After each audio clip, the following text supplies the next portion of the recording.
The first time I saw Barbara Densely standing on my dock, waving her clipboard around like she was directing air traffic, I knew I was in for a ride. She was yelling at a couple of teenagers who had tied their kayaks to my boat cleats, acting like she owned the place. Spoiler, she didn't. I did. I'm Carson Klein. I bought this lakeside house at the end of Cedar Loop 8 years ago, and the dock came with the deed. Not some shared amenity mine, legally and literally. But Barbara, president of our HOA and self-declared lake access overlord, had apparently decided otherwise. "You can't gate off community property," she barked when I walked down the hill toward her. "It's not community property," I said, unlocking the gate that led down to the dock. "It's on my parcel, Barbara. You're trespassing." She jabbed her pen at me like it was a weapon. The HOA voted last month to reclassify all lakeside docks as shared access points. It's in the new policy packet. "You can't just vote to steal someone's private property," I said, stepping between her and the kids. "That's not how law works." Barbara's face turned the color of a boiled lobster. "You agreed to HOA governance when you bought here, Carson. That includes compliance with amended rules." I laughed. "And you agreed to uphold state property law, which this violates. My dock is listed on my deed." "I've got the surveys and title paperwork to prove it." She leaned in close like she was trying to intimidate me with her breath. "We'll see what the board says." That night I dug up everything. The deed, the parcel map, the original purchase agreement. I even found the old surveyor's sketch with my dock clearly within my boundary lines. It wasn't even close. The next morning, I installed a 6-foot aluminum gate right at the foot of the slope, complete with a lock and a bold white sign. "Private dock access by permission only." By dusk, Barbara was back. This time with 2 other board members, Rick and Tanya, trailing behind her like ducklings. "You're obstructing community access," she said, pointing at the gate like it was radioactive. "Nope," I said, holding up a folder. "Here's the legal description of my property, the dock's on my parcel. You're welcome to call the county and confirm." Rick looked nervous. Tanya just stared at her phone. Barbara scowled. "Then I'll be fining you for unapproved structural changes." I grinned. "You mean the gate, already approved? It was on my improvement plan last year. You signed off on it, remember?" Barbara's mouth opened, then shut. She clearly didn't remember. Or hoped I wouldn't. 2 days later, she sent out a mass HOA email declaring that, due to recent confusion, all docks on the lake would now be considered open to the community unless homeowners applied for an exemption. That's when I got creative. I printed 100 laminated boat passes that said "Authorized Dock User Klein Property," slapped a $500 price tag on each, and sold out within a week. Every single one. People were sick of the HOA too, and they'd rather pay me than deal with Barbara's tantrums. The first sign that Barbara wasn't done came 3 mornings later when I found a laminated notice zip tied to my mailbox post. "Violation. Unauthorized commercial use of private property," it read in bold red letters. "Immediate cease and desist required. Fine, $500 per infraction." I laughed out loud. Not because it was funny, because it was desperate.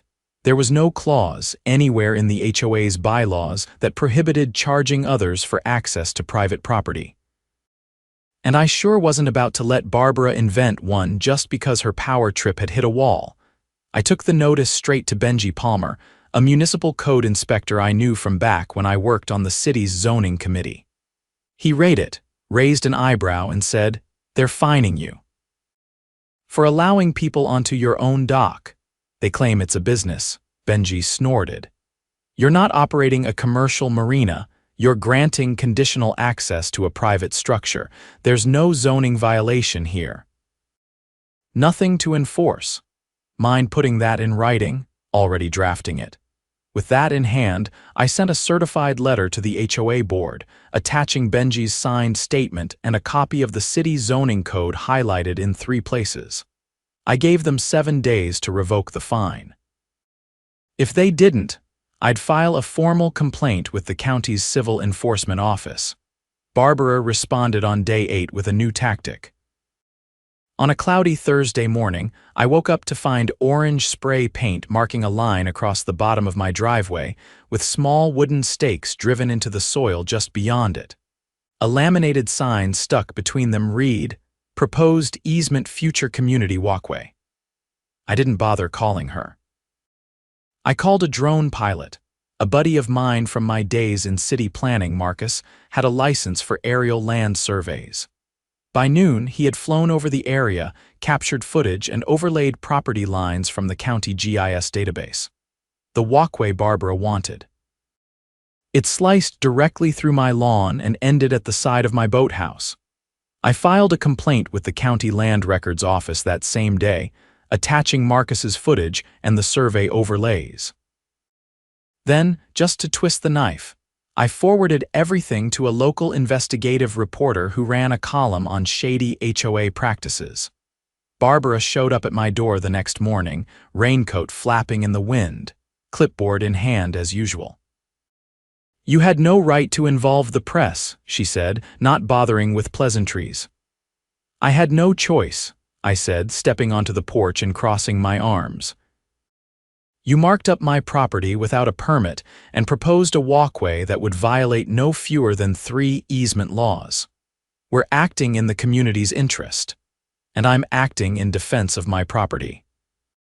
You don't get to create public land by staking a few signs into someone's lawn."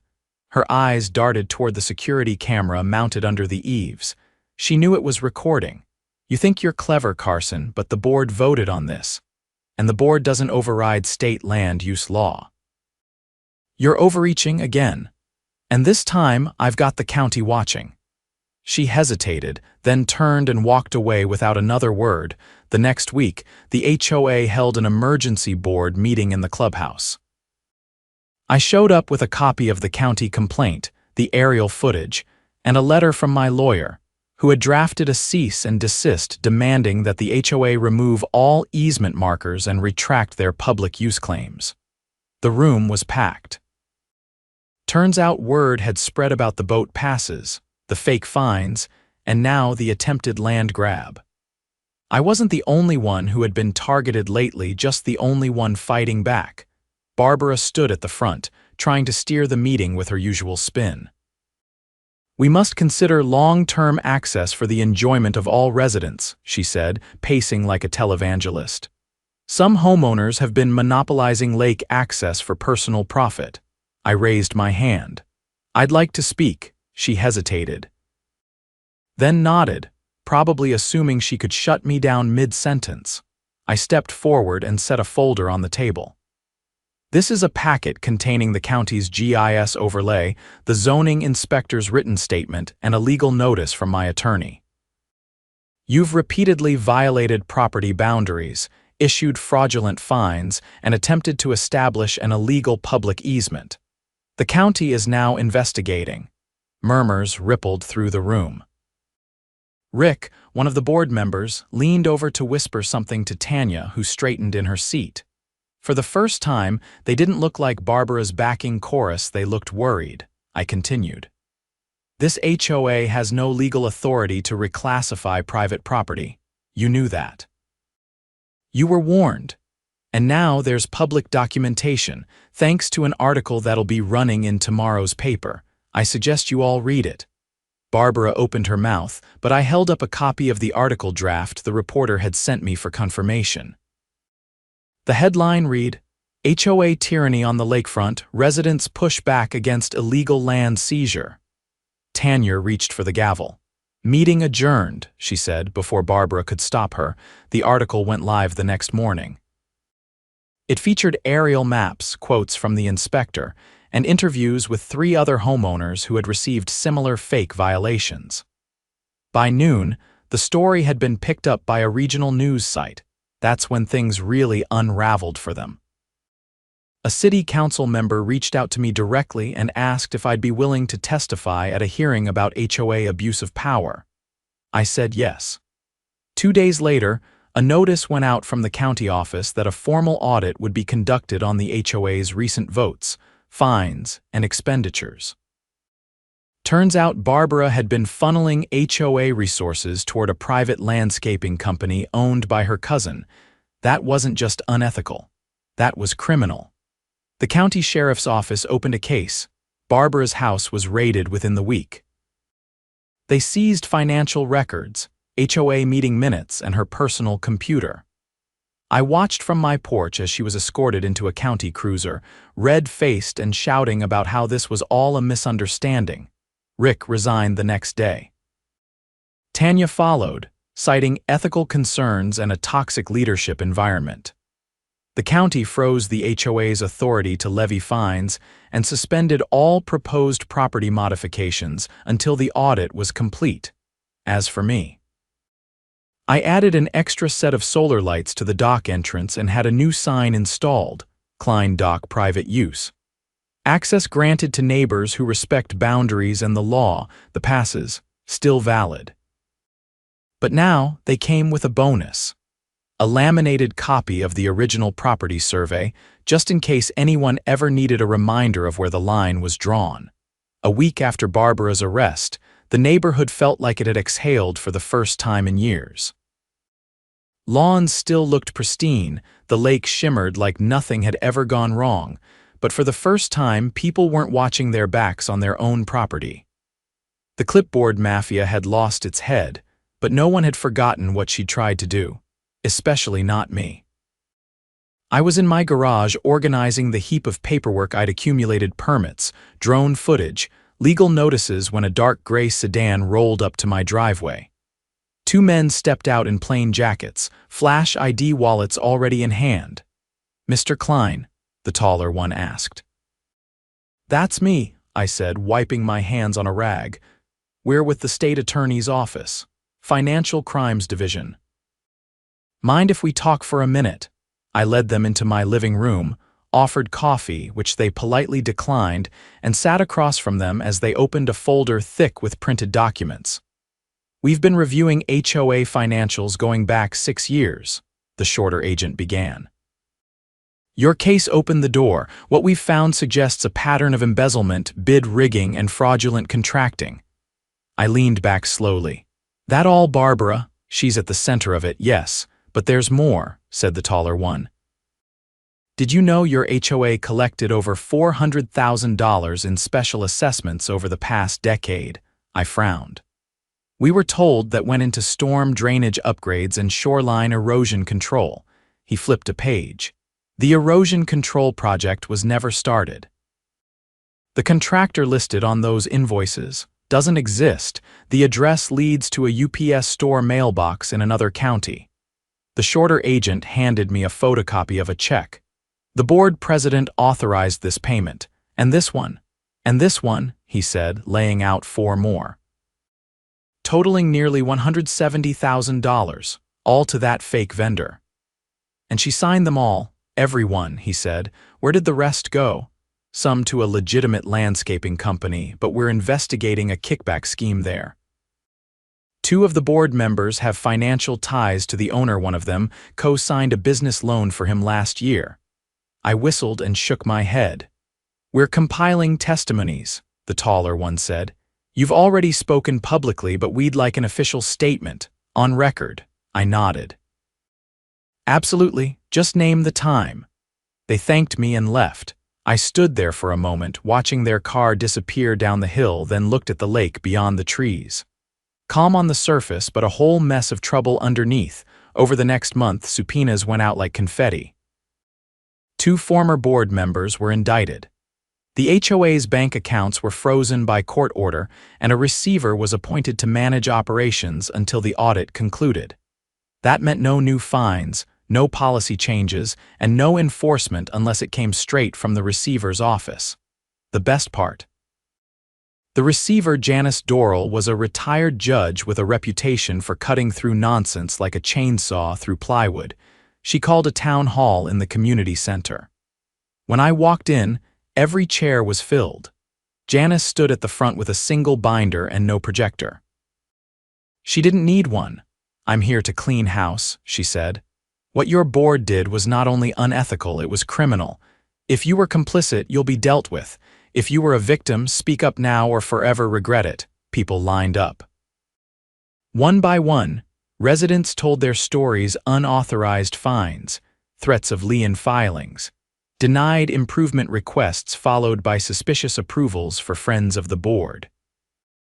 One man said he was told he couldn't install a wheelchair ramp for his wife until he donated $500 to the Holiday Light Fund. It was a purge, and it was glorious. When it was my turn, I brought a flash drive.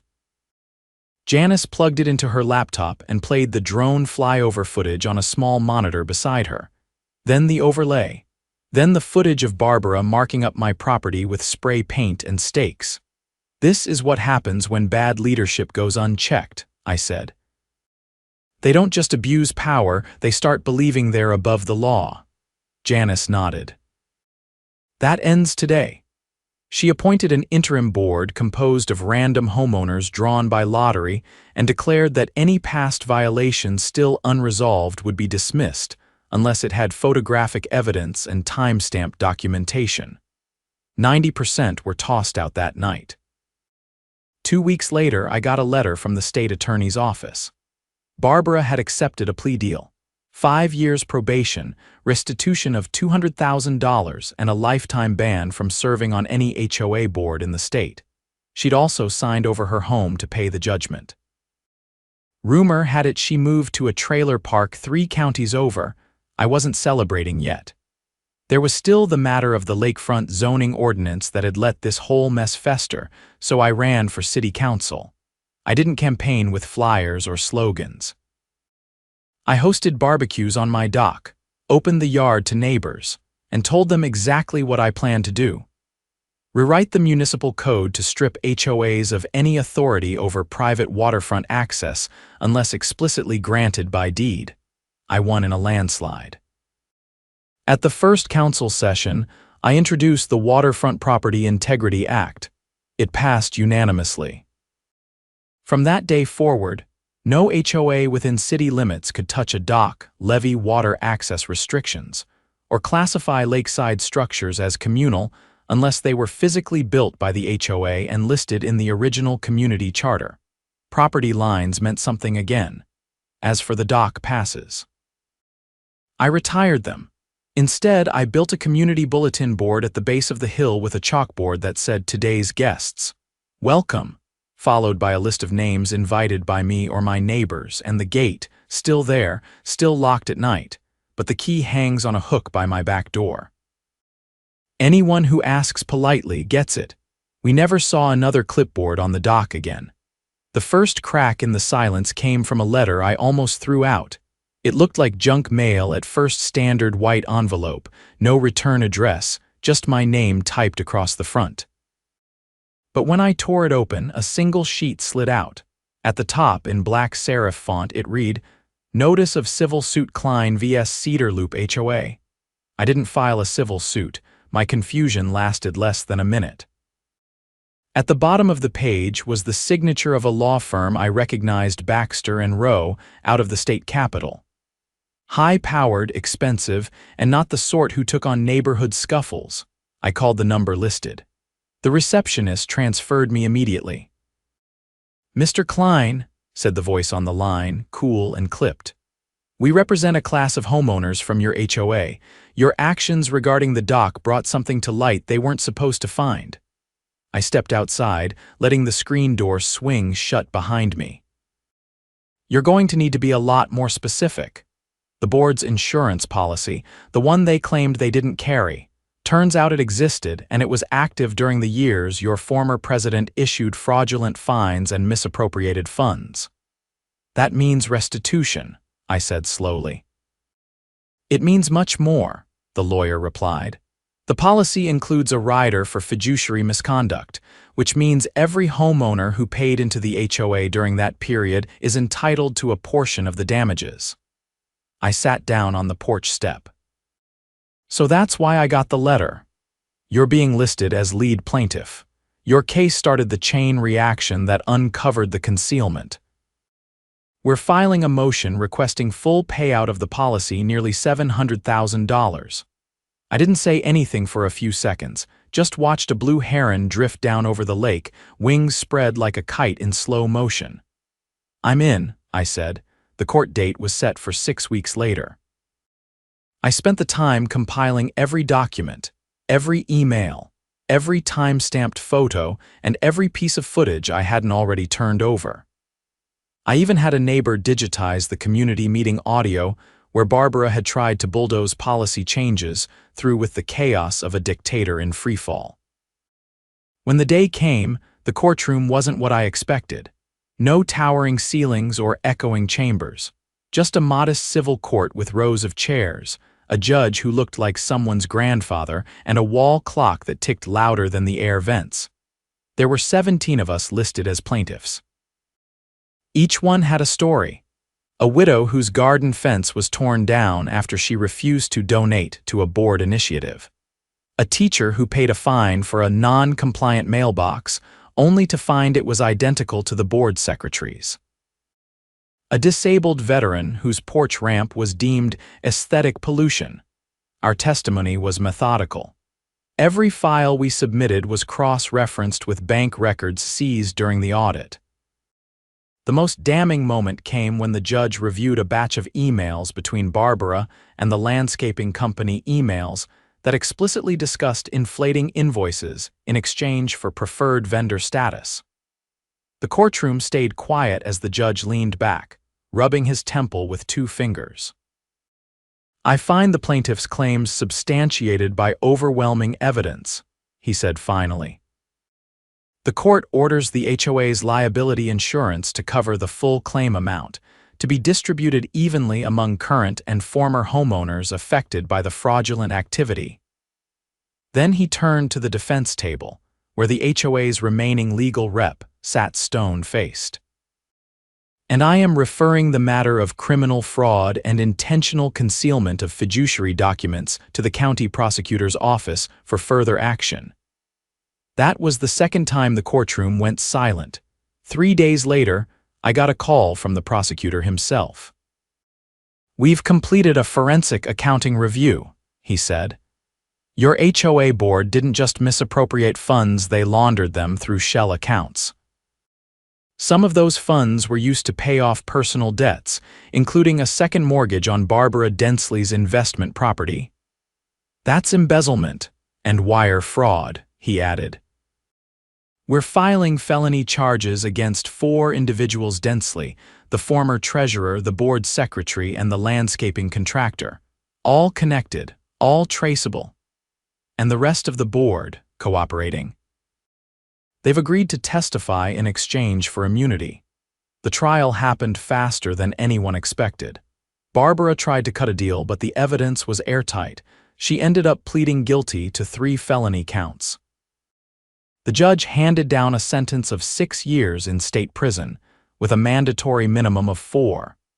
The others received varying sentences: probation for the secretary, 2 years for the treasurer, and a suspended sentence for the contractor, who was already under investigation for unrelated tax fraud. The HOA was officially dissolved by court order 2 weeks later. At the final receiver meeting, Janice Dorrell stood up with a folder under her arm and addressed the remaining residents. "You are no longer governed by a homeowners association," she said. "Your properties are now individually managed under standard municipal zoning and code enforcement. You'll receive a full report of the audit and financial restitution within 30 days. People didn't clap. They just looked relieved, like someone had finally cut the strings holding them in place. I walked home with a copy of the dissolution order in my hand and a check in my mailbox for just under $42,000, my share of the settlement. The next day, the gate came off the dock. Not because I was giving up control, but because it no longer needed to be there. Everyone knew the line now. Not one person stepped past it without asking. I turned the dock into more than a platform for boats. I added benches, solar lanterns, and a weatherproof box with fishing gear for kids. I set up a weekend schedule. Families signed up for time slots, and everyone respected the system. One evening, while I was grilling on the back deck, a woman I hadn't seen before approached the slope behind my house. She stopped at the edge, looked down at the dock, and then turned toward me. "I just moved into the old Claiborne place," she said. "Saw the dock and wanted to ask what's the rule here." I walked down and offered her a plate of grilled zucchini. "The rule is, if you ask, you're welcome. Just take care of it like it's your own." She nodded slowly. "That's rare. Not around here anymore."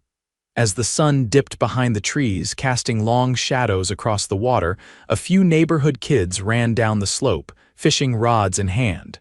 One of them paused when he saw me.